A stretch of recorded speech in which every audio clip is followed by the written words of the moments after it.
तो विगत 3 वर्षों का डेटा मैं देख रहा था। यहाँ पे वालों से करीब 25 से 30% ज्यादा है। उसका कारण है कि रोड तबका प्रभावित हो रहा है, जो परिवार की रोजी रोटी चलाने का मुख्य साधन हुआ करता है।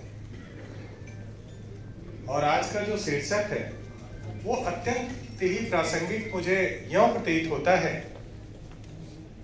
लाखों लोगों के चालान काटे जा चुके होंगे अब तक। क्या दुर्घटना होनी कम हो गई? कितने लोगों की गाड़ियों को सीज किया जा चुका होगा, बंद किया जा चुका होगा, क्या उससे दुर्घटना होनी एकदम कम हो गई? इसका मतलब क्या हुआ? इसका मतलब यह हुआ कि बीमारी का जो मूल जड़ है वो कहीं और है। हम ऊपर से तो एग्जीक्यूशन की कार्यवाही कर रहे हैं, लेकिन उसका मूल जड़ जहां पे है, जो जागरूकता से जुड़ा हुआ है, जिसमें समाज को जागरूक किया जाना है, उसमें एक विवेक का विकास हो कि कैसे हम सड़क पर चलें, किस प्रकार से नियमों का पालन करें। आज उस बिंदु को इस मंच के माध्यम से छूने का प्रयास हो रहा है कि आज इतनी महान विभूतियां हमारे मध्य विद्यमान हैं।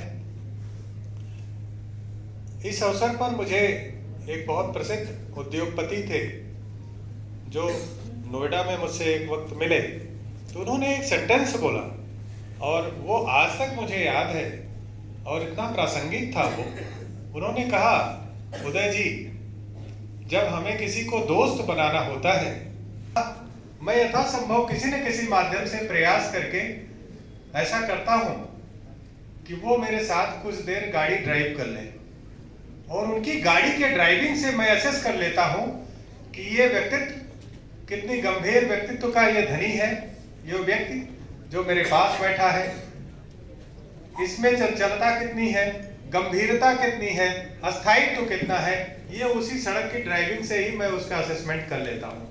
बाद में जब मैंने देखा तो वास्तव में मुझे व्यवहारिक रूप से बहुत ही एकदम सत्य प्रतीत हुआ, और आज की डेट में ये वाइस वर्षा देखने को मिलता है।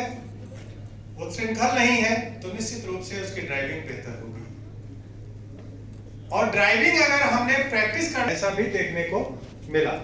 ज्यादा कुछ ना बोलते हुए मैं अपनी वाणी को विराम देता हूं। आपने हमें वक्त दिया, हमें आमंत्रित किया, इसके लिए हम बहुत आभारी हैं।